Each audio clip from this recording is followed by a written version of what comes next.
Pessoal, sejam todos bem-vindos a mais uma live aqui às nossas segundas-feiras à noite, onde sempre discutimos algum assunto relacionado à gestão da qualidade, à acreditação ou segurança do paciente. E hoje o tema é um pouquinho diferente daquilo que a gente vem falando, né? Um tema super atual, mas que eu tenho certeza que muita gente ainda tem dúvida ou muita gente ainda nem parou para discutir, que é o valor em saúde. É um tema aí que já está em voga nos principais países que se preocupam com o custo em saúde. Mas antes de eu começar a falar, vamos dar as boas-vindas aqui para um monte de gente que já chegou. Aline, Jorge, Genilda, Cláudia Machado, Clara Taqueno, Atlas N.A. Besbate, que eu não sei qual é o nome, Danilo Luz e muito mais gente. Sejam todos muito bem-vindos. Bom, vamos começar então a conceituação do que é o tal valor na saúde, né? A gente pensa que valor na saúde é custo, né? Vamos prestar uma saúde no menor custo e com isso eu estou pensando em valor. E não é nada disso, né? A gente sabe que hoje, por exemplo, os Estados Unidos, eles são famosos por ter uma medicina de altíssimo custo, né? É a medicina que tem praticamente um dos maiores custos mundiais a serem prestados e nem por isso está extremamente alinhado à qualidade entregue, né, pelos hospitais americanos. Então, existe hoje uma discussão bastante grande com alguns hospitais aí norteando o que há de melhor em valor em saúde. A Austrália, mais uma vez, é uma delas.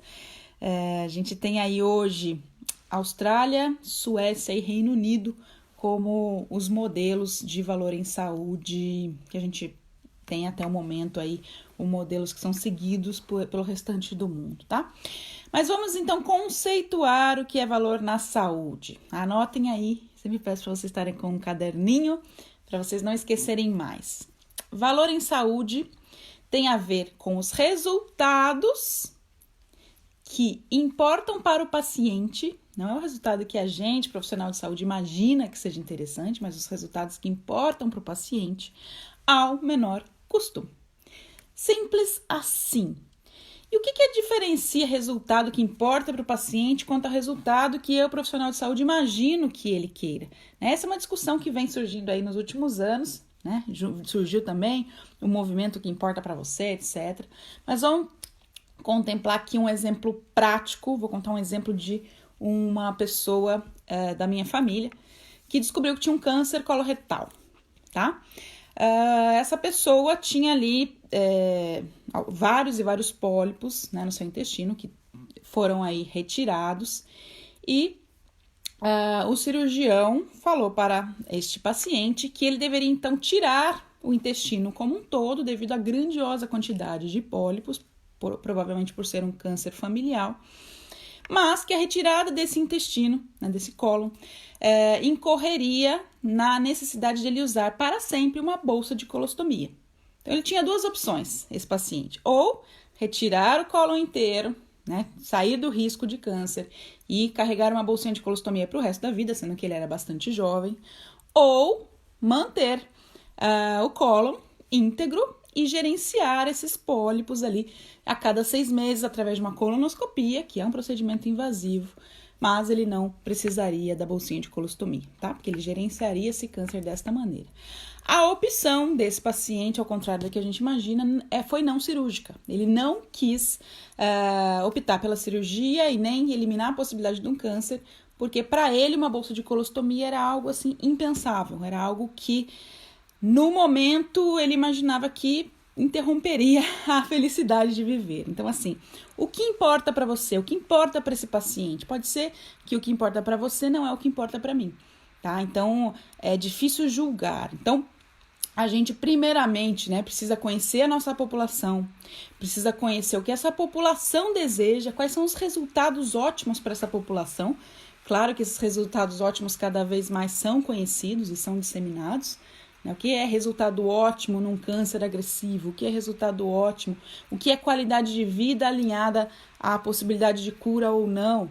Isso cada vez é o conhecimento, tá? Então, para quem chegou agora, valor em saúde Resumindo bem, resultados que importam para o paciente ao menor custo. Então, a regrinha e a conta é esta. Quanto mais você aumenta a qualidade assistencial, aumenta a qualidade do seu serviço prestado, sem aumentar custo, mais eficiente você é, mais valor você está entregando. Deu para entender?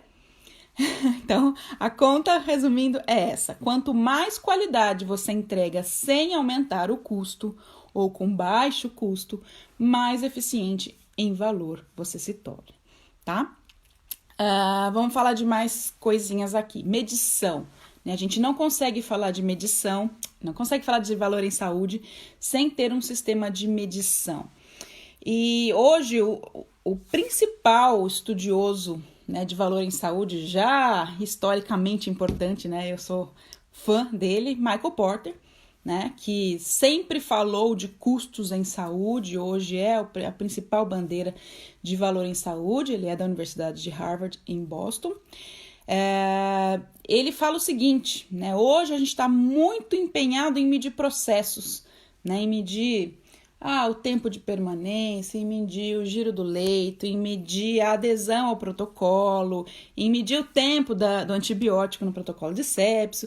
Não que isso não seja importante, mas a gente está tão aficionado em medir processos, etapas do processo, isso, né, vem de um histórico até da indústria, que a gente está esquecendo do mais importante, que é medir os resultados, as entregas que a gente está provendo.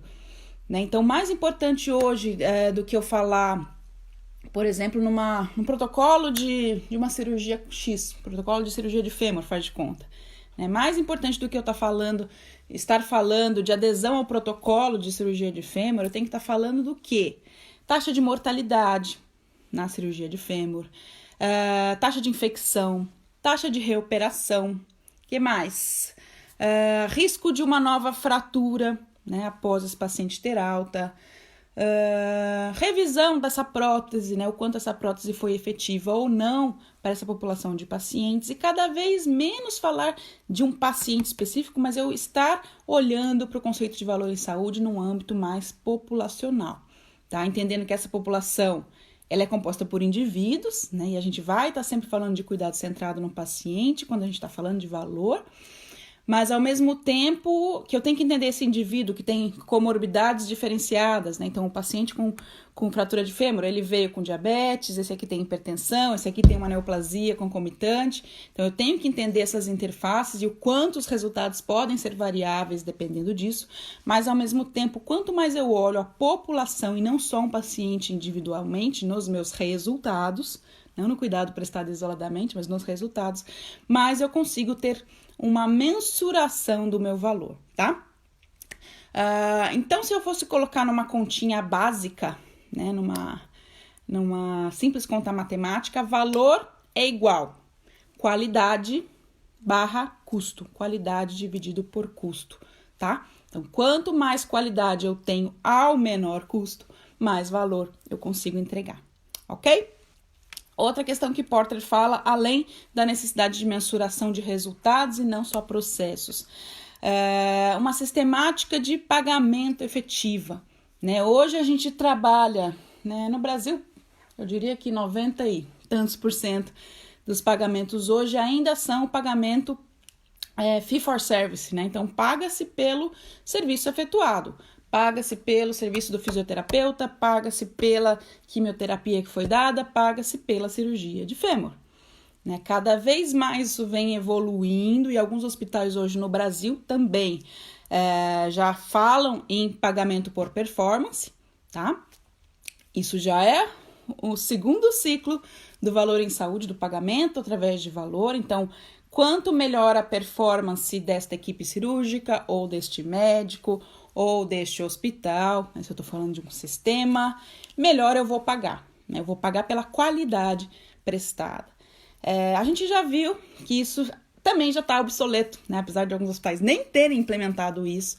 Hoje isso já começa a ficar para trás e a gente começa a falar do pagamento por pacotes, pagamento por bundles, né? Que também alguns hospitais já conseguiram esquematizar com algumas operadoras.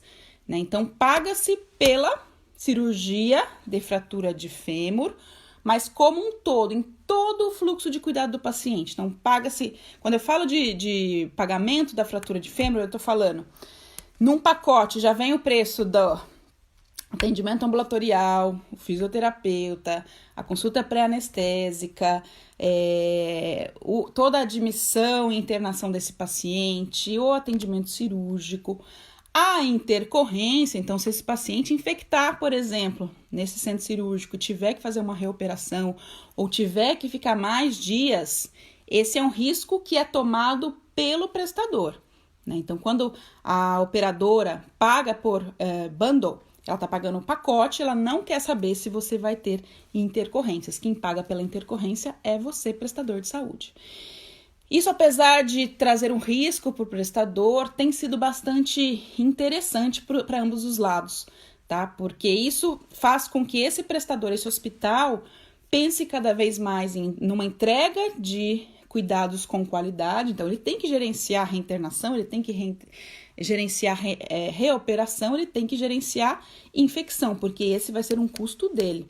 E isso é uma tendência cada vez maior, né? As pessoas, as organizações tendem a obrigatoriamente começar a pensar em qualidade, não por causa de acreditação, mas agora por causa de pagamento, porque as operadoras já estão mudando os seus modelos de negócios, mudando os seus modelos de encarar, né, as diferenças entre os seus prestadores.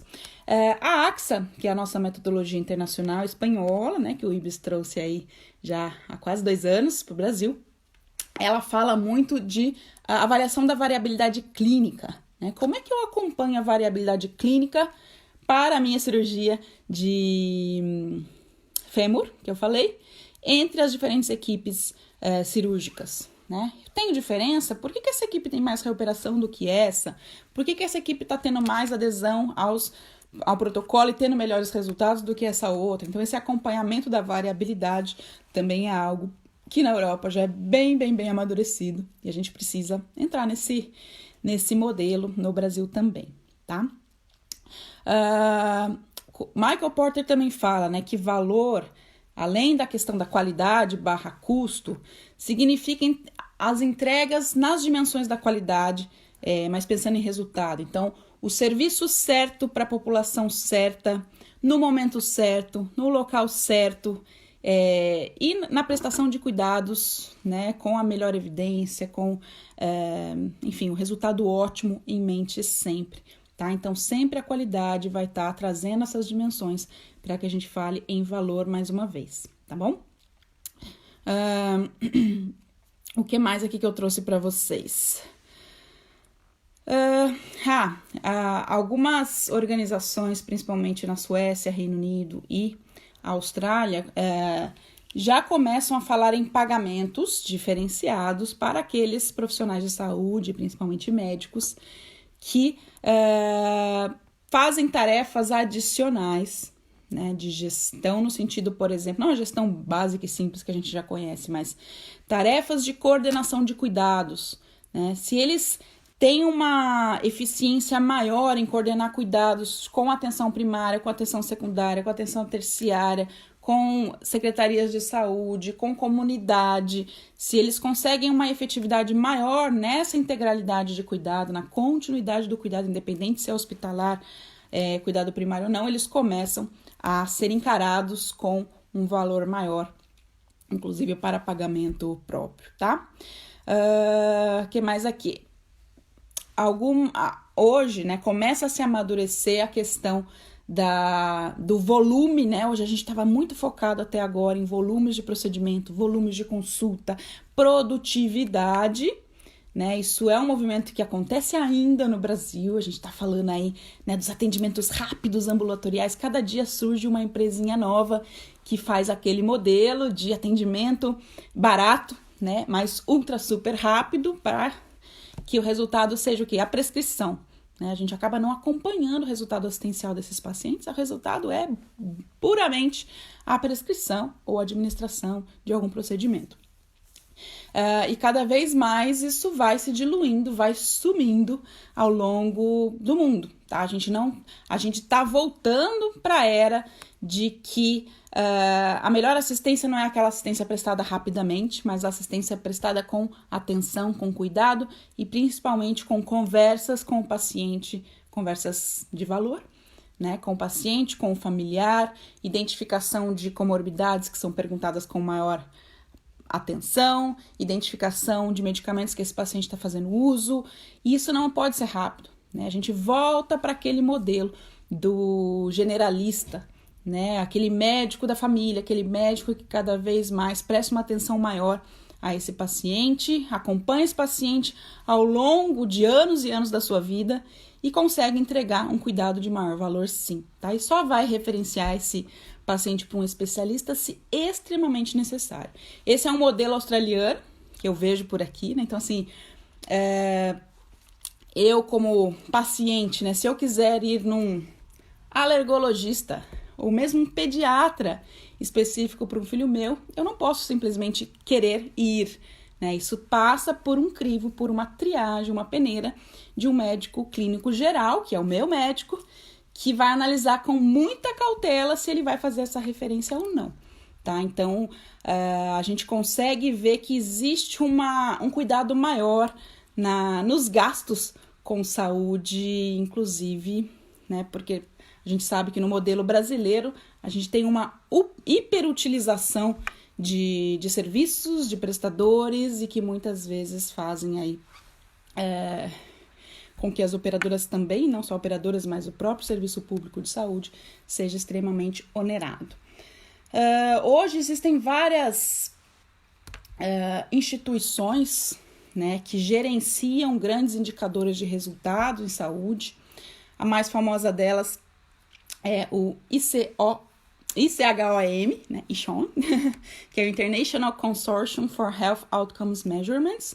Ele mensura resultados através de organizações, né, que são vinculadas a essa organização e de diferentes países e consegue fazer-se um benchmarking entre esses resultados. Você consegue se comparar com organizações muito parecidas com a sua e avaliar se os seus resultados assistenciais estão melhores, piores ou iguais àqueles que você né, está se comparando.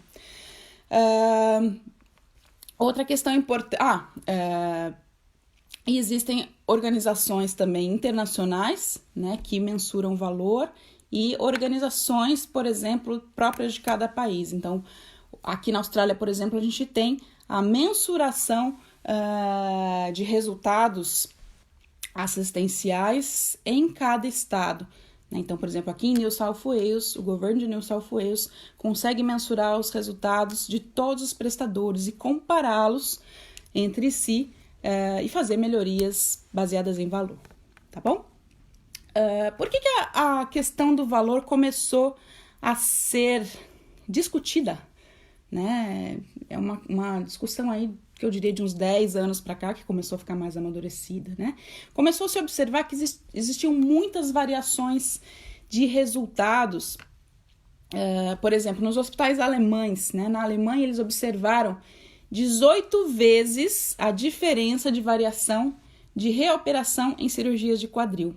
Então, eles compararam ali vários hospitais. Entre o hospital A e o hospital C, podia existir até 18 vezes a variação do percentual de reoperação. Então, extremamente drástica essa variabilidade clínica, né? Na Suécia, né, que hoje é um dos países com maior desenvolvimento em valor, eles observaram 36 vezes variação de resultado nas taxas de cirurgia de catarata. Nos Estados Unidos, 5 vezes a variação nas taxas de complicações obstétricas. E na Holanda, 9 vezes variação nas prostectomias, né, retirada da próstata radical, tá bom? Então, esses países começaram a identificar essa variação, né, variação entre hospitais, ou entre equipes num mesmo hospital, ou entre médicos num mesmo hospital, e começaram a observar, opa, se eu posso ter diferentes resultados assistenciais por uma assistência que eu imagino que esteja sendo prestada de forma igual, talvez ela não esteja sendo prestada de forma igual. O que é que está diferente aqui nessa prestação de cuidados? O que eu posso modificar, não aumentar custo, mas fazer uma entrega de valor adicional para esse paciente, tá? Bom, o que mais aqui? Um outro ponto que a gente falou que não pode faltar, então, a gente falou aqui de 2 pontos que o Michael Porter aborda, né? Que é a mensuração e um sistema de pagamento, né? Então, não podem faltar quando a gente está falando de implementar uma saúde baseada em valor. E uma outra terceira questão, que é um terceiro pilar da medicina baseada em valor, é o cuidado centrado no paciente. A gente já vem falando de cuidado centrado no paciente há muito tempo. Eu, inclusive, ontem postei mais uma vez, fiz um artigo no LinkedIn falando sobre isso. Tipo, a gente sabe realmente o que é cuidado centrado no paciente, porque a gente ainda não sabe, né? As pessoas estão falando isso de uma forma como se fosse cuidado integral, cuidado multidisciplinar, não tem nada a ver. É outra coisa, é outro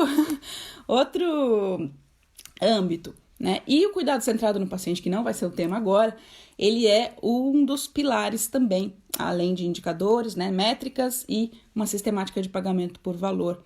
É porque a gente só fala de um terceiro ou quarto tipo de pagamento, que é o pagamento por população, né? Então, eu falei lá do Fee for Service, né, que é o pagamento por serviço, falei do pagamento por performance, falei do pagamento por bundles ou pacotes, e agora vem um quarto ou quinto ciclo, porque tem algumas modificaçõezinhas, que é o pagamento por população. Então, eu preciso enxergar o que aquela população tem de resultado, né? Então, será que a população aqui do estado de New South Wales está tendo um melhor resultado do que a população do estado de Melbourne, que é Victoria, né? Então, será que essas diferenças são substanciais e poderia haver um pagamento diferenciado para esse estado que tem um resultado melhor? Então, olha só, a gente está subindo de escala, né? Isso, hoje, quando a gente fala de redes, né, as operadoras que trabalham em redes, isso é muito fácil para elas observarem, né, se essas populações estão sendo tratadas de forma diferente por estado brasileiro, ou por tipo de servidor contratado, e aí vai, ok? Bom, o que mais aqui? Acho que é isso, gente, falei pra caramba. Não sei se temos aqui perguntas, eu não consegui visualizar muitas, eu tô falando sem parar, né, também. Lembrar, gente, a gente vai estar com, olha só, na CONAP é aquele evento da ANAP que acontece todo ano, que é super, super, super bacana. Esse ano, pela primeira vez, o IBS vai estar lá com um stand na CONAP, vai ser de 26 a 28 do 11, então 26 a 28 de abril. É um evento, assim, indispensável para quem está falando de gestão em saúde, quem fala de valor em saúde, né? E o tema desse ano, inclusive, vai ser saúde baseada na entrega de valor, o hospital como integrador do sistema, tá? Então, eu espero que vocês estejam lá na CONAP, vai ser na Expo Transamérica, em São Paulo, de 26 a 28 do 11, e estaremos no stand 37, anota aí, 37 é o stand do IBS, para quem estiver lá na CONAP, tá? O site é conap.org.br, facinho de vocês se inscreverem. Um outro aviso que eu não posso deixar de dar, até o dia 20 do 11, estamos aqui no dia 18, então tem aí mais 2 dias e meio, a gente está com um webinar gratuito, 6 pilares para uma gestão organizacional de excelência. É um webinário online gratuito que você pode assistir em diversos horários, tá? Link nos stories no Instagram ou no Facebook, vocês vão ver o post publicado hoje, tá bom? Então, 6 pilares para uma gestão organizacional de excelência. E é isso, gente. Falei bastante de valor em saúde. Claro que é só uma introduçãozinha. Esse tema é um tema hoje, né, de diversos congressos internacionais, CONAP. Tem muito a ser falado, muito a ser discutido e muito a ser implementado. E uma outra estatística interessante que eu li antes de fazer essa live, ainda Michael Porter falando, hoje as organizações que decidem diferenciar o pagamento, né, fazer uma mudança, por exemplo, de pagamento por tipo de procedimento para pagamento por desempenho ou, né, um pagamento por bundle, em geral leva-se cerca de 8 a 12 meses para essa mudança de chave, para essa mudança de sistema de pagamento.